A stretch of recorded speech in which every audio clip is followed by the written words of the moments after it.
reason ng nag-overnight vigil tayo is based on the Bible. When after the Last Supper, the Lord called His apostles to join Him in prayer in the Garden of Gethsemane. Yung sa ako in the garden. Kaya kung naantok tayo, para rin tayo mag-aangkunay. Tapos natin humiga, para rin tayo makaiga. But actually, we are suffering with Christ. And we are praying with Him. Ang prayers natin is very powerful if it is one with the Lord Jesus Christ. And nung nakatulog yung mga apostles, kasi bumalik si Lord after nung sa agony in the garden, bumalik siya, pinuntahan yung mga apostles niya. Pero natutulog sila.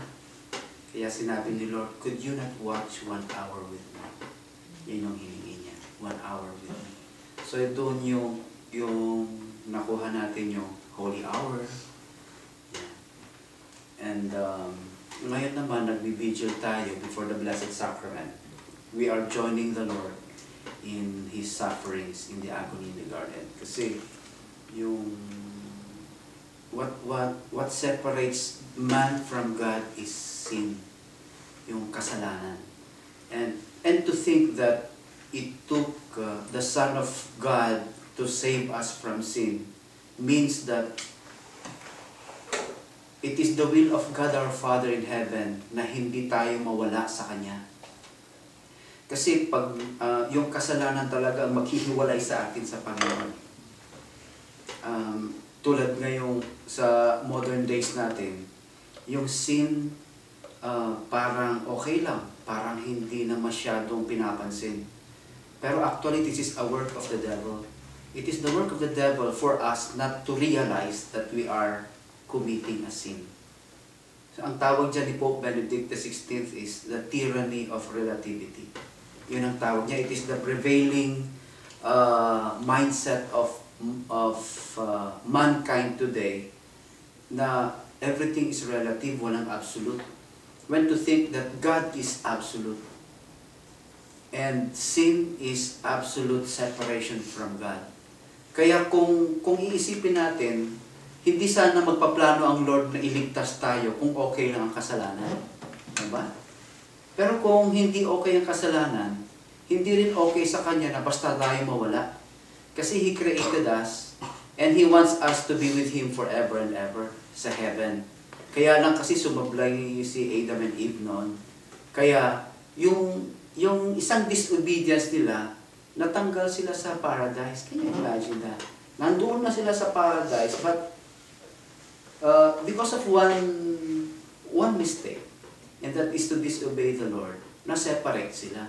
And that is sin. To disobey against the will of God is tantamount to sin, to separation.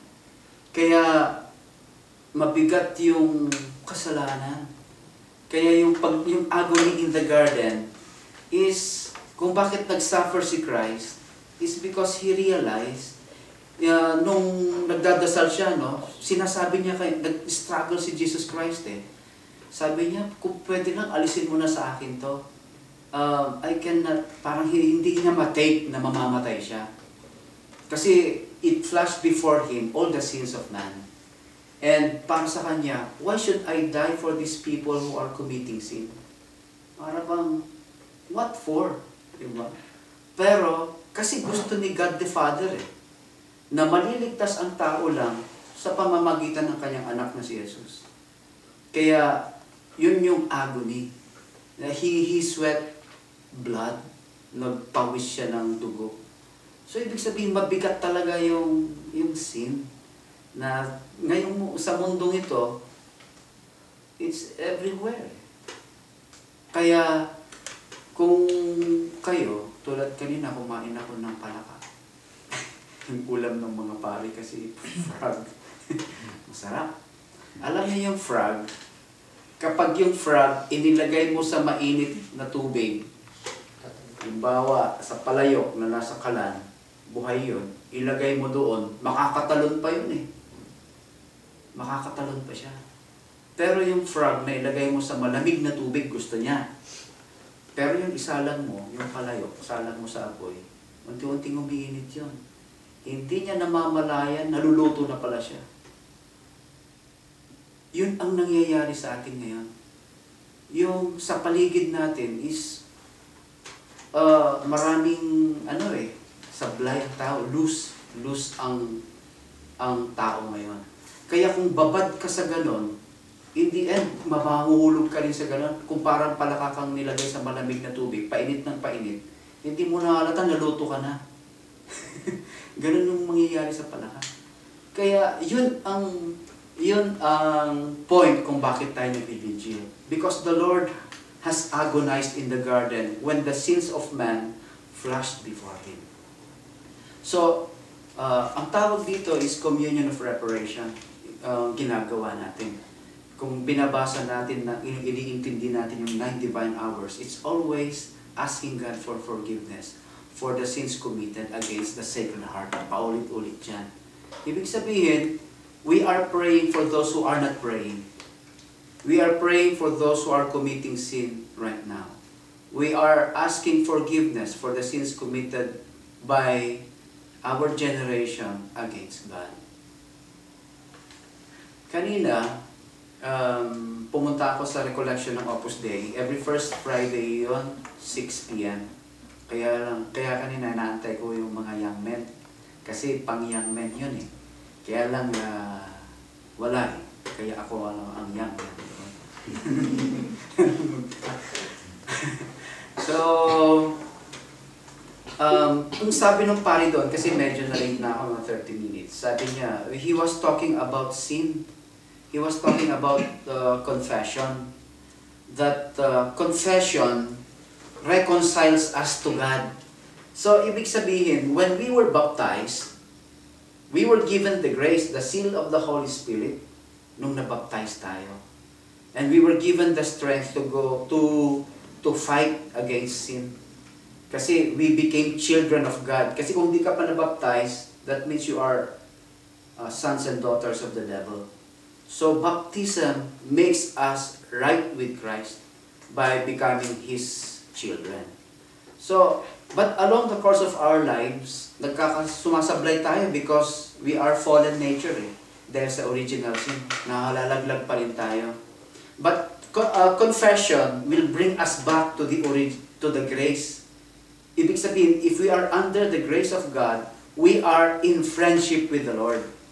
But pag yung sin pumapasok, it gives disorder, disorder yung buhay ng tao na hindi naman yun ang kagustuhan ng Panginoon. Kaya may venial sin, may mortal sin. Pero ang bottom line nun, we still committed sin against God. Even venial sin the consequence of sin is disorder eh. Nasisira yung relationship natin kay Lord, nagkakaroon ng lamat. Kaya, ang kasunod ng sin is temporal punishment. So, sabi ni Father, kapag mag-confession tayo, we are given the strength. We are given the grace to be strong the next time around, aside from being forgiven of our sins. Pero, yung kasalanan natin may consequence. Temporal ang tawag doon, temporal punishment. So, ano yung temporal punishment? We are given penance. Di ba? Pag magko-confessions kayo, or tayo, mabibigyan tayo ng penance. Ibig sabihin, yun yung kabayaran na gagawin natin sa kasalanang nagawa natin. Pero yung punishment na yun, yung temporal punishment na yun, is a healing punishment. Diba? Pag pinapunish tayo ng magulang natin, o napapalo tayo, or kung ano mang punishment ginagawa sa atin, is for us to realize that we have committed a mistake. But that does not separate you from your parents, di ba? To make you realize that you have committed, but the punishment is a loving punishment. Hindi siya punishment to separate you or to kill you or to maim you, to torture you. Hindi yun ang point eh. Ang point kasi mahal ka ng magulang mo. Di ba? Kaya yung punishment. Pero sa simbahan, it is a healing punishment. It brings you back to the relationship with the Lord. May mas maganda pa doon, yung indulgence. Indulgence is a gift from God, no? Na ibinigay ng simbahan para yung temporal punishment mo mawala. Ang isipin natin, yung temporal punishment is our years spent in hell or in purgatory. Ngayon, if we gain this indulgence, nababawasan yung years natin sa purgatory. At hindi madali-madala sa purgatory. Nasubukan nyo na bang ilagay yung kamay nyo sa apoy? Ano ang feeling? Masakit. Pero yun, masakit na physical na. Yung purgatory, it's a spiritual pain. Yung kaluluwa mo ang nasasaktan. At ang mahirap doon, yung purgatory at yung hell, walang kaibahan. Parehong masakit yung kanilang punishment. Ang consolation mo lang sa purgatory is, it will end. Matatapos. Sa hell, forever legion ka doon. Ibig sabihin even the snakes and the monsters and everything will torture you forever and ever.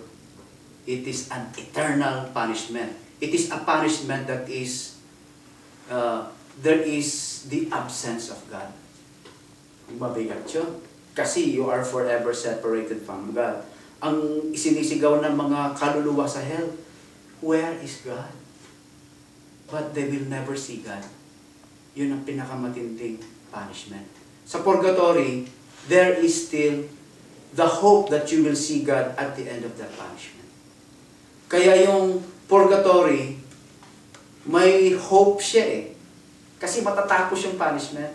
Pag sinabing 1,000 years ka sa purgatory, at least may katapusan yung 1,000 years. Pero yung sa hell, yung eternal punishment, walang katapusan. Ngayon, dito sa buhay natin na ito, yung 1,000 years, for example, na para sa'yo dahil sa mga kasalanan mo against God, you can still make up for it by the indulgences that the church will give. So, nababawasan yung halimbawa, yung indulgence mo, for example, sa November 1st, no, you will go to church, you will confess your sins, and then you will go to the cemetery to pray for the dead. May indulgence yun. For example, no, halimbawa, ang mababawas sa indulgence na yun is 300 years. Diba? Ang maganda pa sa atin, when we pray the Vespers before the Blessed Sacrament, after Mass, isipin natin, kaya importante may Mass eh. Magmamass ka, magko-confession ka, mag-Vespers ka, before the Blessed Sacrament na ginagawa natin daily. May indulgence yun. Paano pambawas ng taon natin? Paano sa purgatory? Paano kung every Vespers mababawasan ng 3 years yung iyong pag-stay mo sa hell hanggang sa ma-zero ka? Wow, ang ganda naman, di ba? Mag-Vespers na lang ako araw-araw before the Blessed Sacrament. Kasi may indulgence siya. Pambawas ng taon mo sa purgatory. Si Padre Pio, he is a saint, right? He's a suffering saint. Nung buhay siya he suffered the wounds of Christ. Nung namatay siya, tatlong araw pa siya sa purgatory. Can you imagine that? This saintly man, nag-spend pa ng 3 days sa purgatory. Tayo pa kaya? Saan tayo pupulutin? Diba?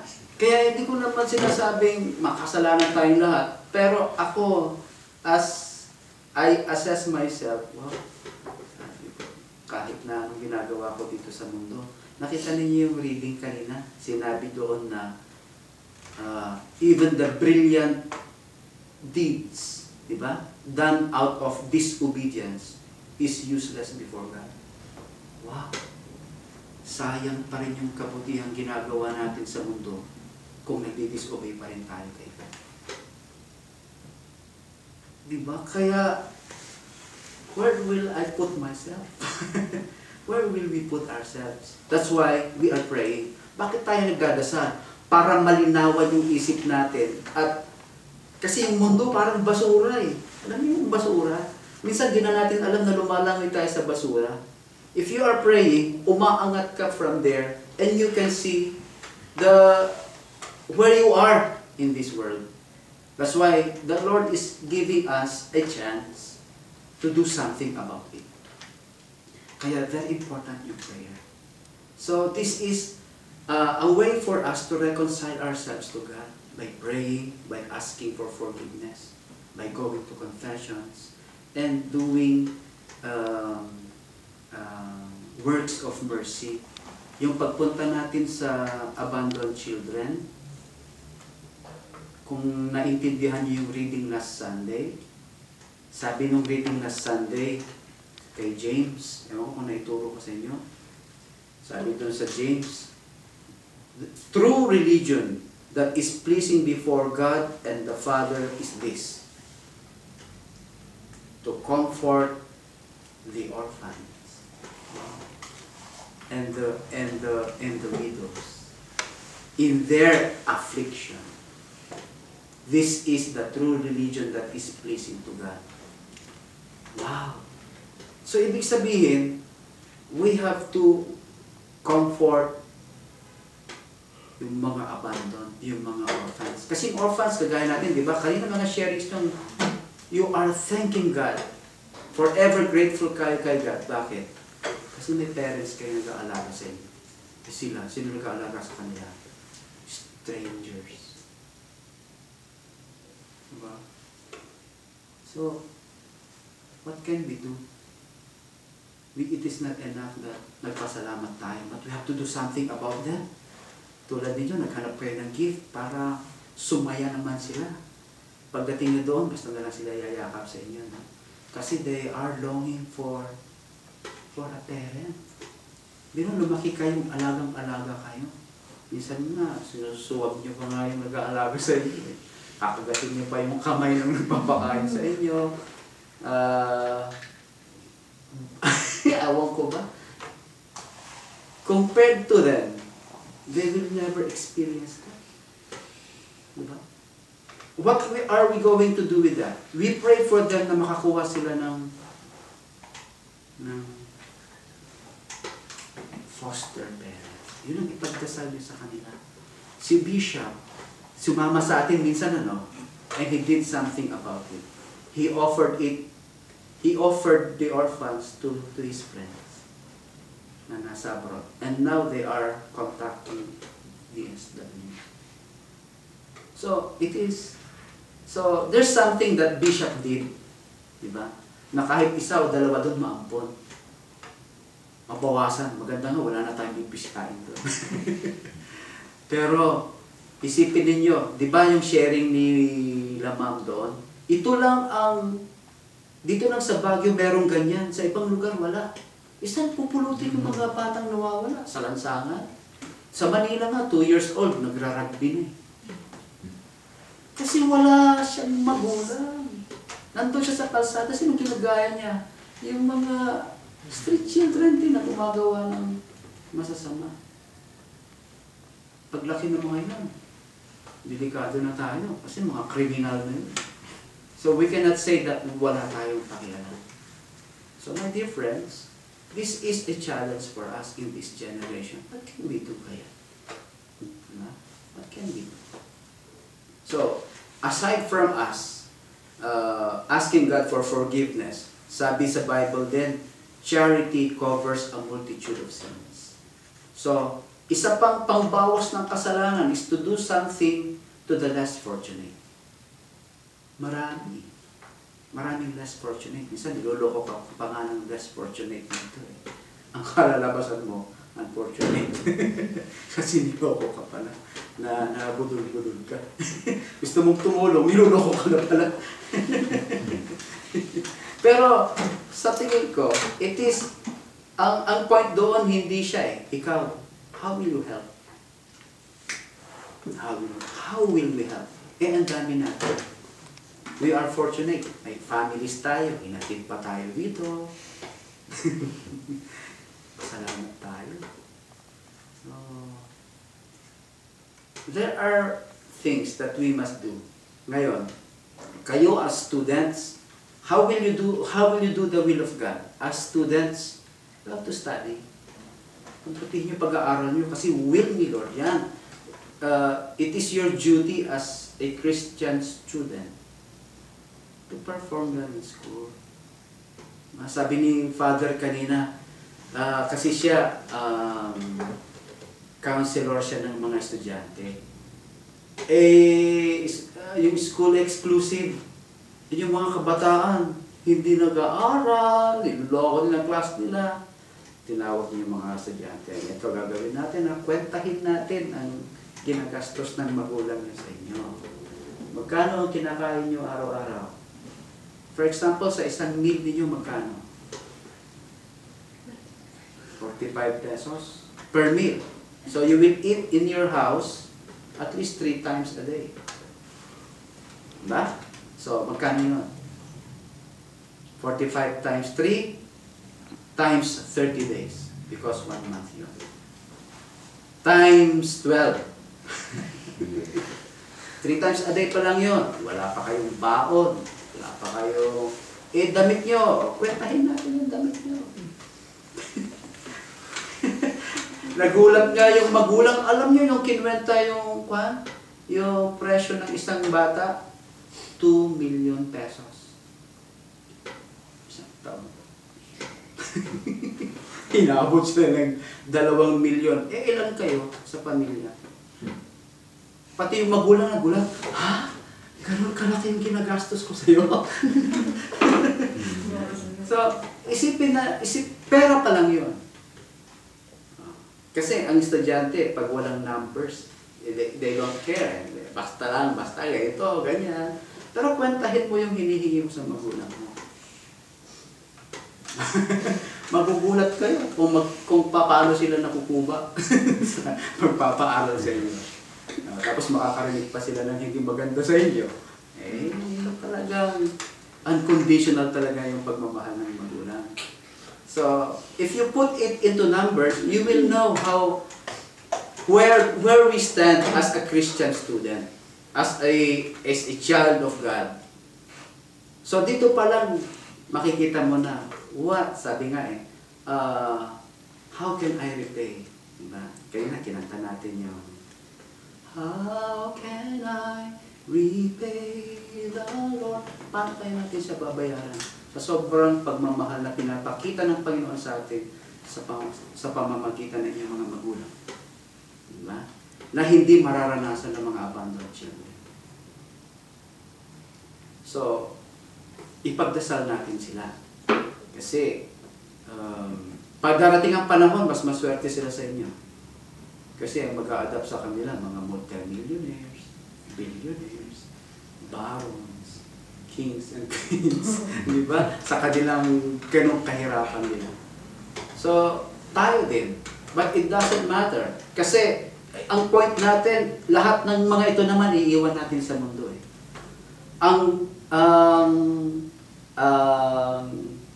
The best na goal natin is to make it to heaven. Because God, our Father, will provide everything for us when we are in heaven. And that is eternal. Sabi sa heaven, there will be no more pain. There will be no more tears. Pag nasa heaven ka na. Kaya the final healing, the best healing is death. Diba? Kasi pag namatay ka na, pakialam mo pa sa presyo, pakialam mo sa gasolina, pakialam mo sa problema ni Pinoy. Wala na, di ba? Tapos na eh. Tapos ka na dito eh. Kaya there is no more pain. Sana nga, kasi pag napunta ka sa hell, forever naman ang pain doon. Kaya ang goal nating lahat is to make it to heaven. Sabi ni St. Paul kanina, yung reading na binasa ni Leia, sabi niya, Yun sa Philippians chapter 2, sabi niya no, work out your salvation with fear and trembling. Imagine that. Trabahuhin daw natin ang ating kaligtasan ng may takot at nanginginig pa. Kumbaga manginig ka na. Dahil we will go back to our true Father, to our true parents, who is God. Kaya, kanina, to realize how precious our parents are. Kanina si Dr. Sunga, every first Friday kasi kumakanta kami sa SLU. Siya kasi ang presidente ng Parish Council ng SLU. So kanina, yung sa Mass, opening song, kumanta kami. After ng opening song, may tumawag sa kanya. So, lumabas siya. Matagal siya sa labas. Nakabalik na siya sa Panay. Sa Santo. After opening song, pero matagal siya sa labas. Pero kung bumalik siya, umiiyak siya. Then, hindi niya sinabi sa amin yung reason hanggang sa nagkahiwalay-hiwalay kami. So, nung pumunta ako sa Opus Dei, kasi yung sa AMDC sa kanila yon. So, doon ginanap, wala siya doon. Nung tinanong ko, namatay na pala yung tatay niya. Yung time na yun, na kumakanta kami sa Mass, yun yung time ng death ng papa niya. And Dr. Sunga is already retiring. And his papa is 99 years old. So, no matter what age, at siya, sabihin natin, matured na siya, pero iyak pa rin siya. Yung tatay niya, doctor, yung pagdasal niya for the eternal repose of the soul of Dr. Jose Sunga. So, naiyak siya. So, we will never know how precious our parents are until they are gone. So, my dear friends, let us take advantage of God's goodness to us, to our parents. And we are praying here in behalf of our families. Pagdasal niyo yung pamilya niyo. Pagdasal niyo yung mga magulang niyo. Kasi isa lang ang kailangan sa isang pamilya para maligtas yung family. What more kung lahat kayo nasa Lord na.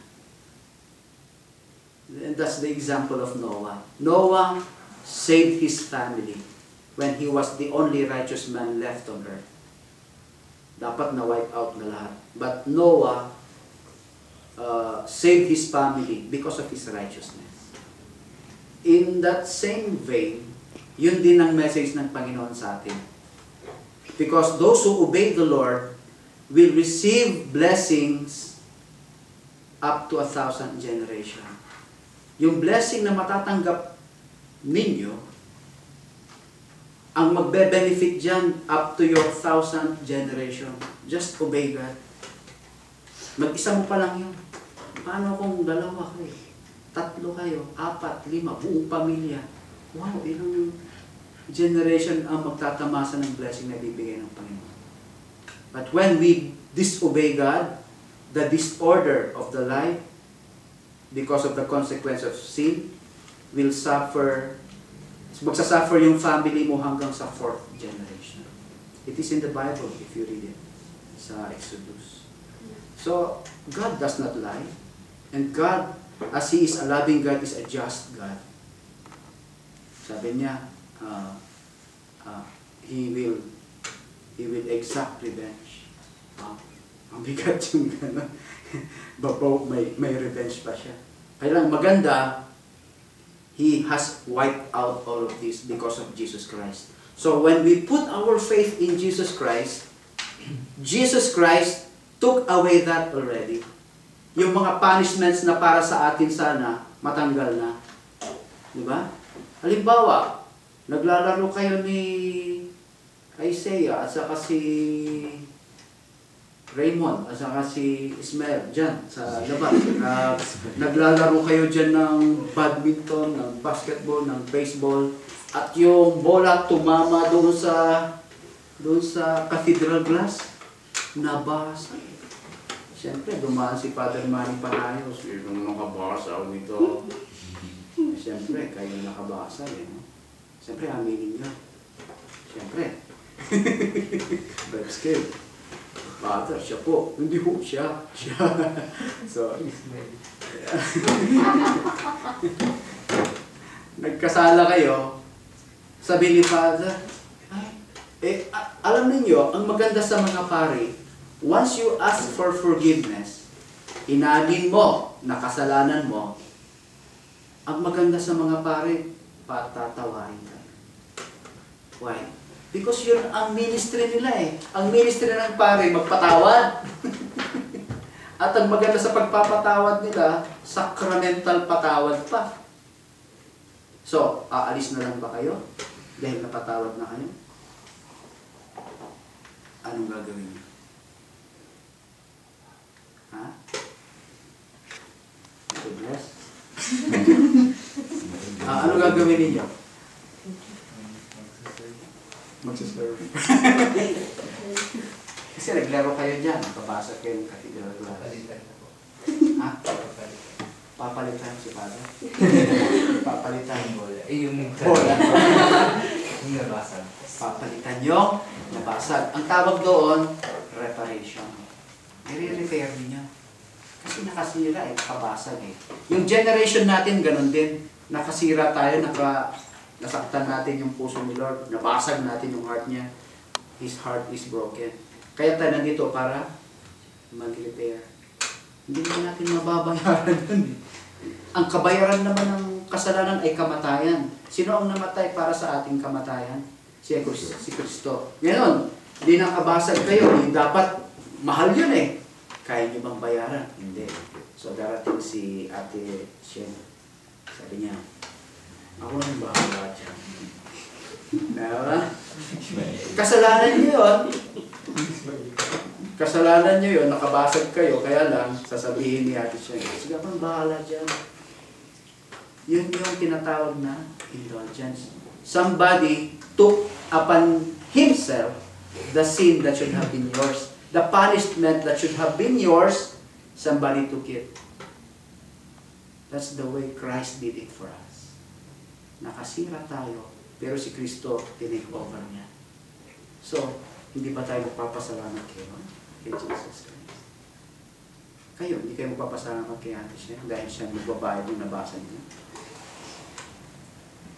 Siyempre, di ba, para bang forever grateful ka kay Ate siya? Kasi, wow, hindi mo kayang bayaran yun, pero nabayaran yun. Pero, somebody took it. So, the punishment, na what up. That is the relation of Jesus Christ to us. So, my dear friends, our being here is not just to repair, but to show our love for the goodness of God. And it is a continuing relationship. A relationship that does not end after this vigil. It is something that will move on. It will grow deeper, grow deeper. And this is grace. Marami tayong tinawag, kayo lang ang dumating. Ibig sabihin, many are called, but few are chosen. May pinipili talaga si Lord. And by your mere presence here, talk to God personally kung ano ang gusto niya ipagawa sa inyo. Tanong niyo sa Kanya, Lord,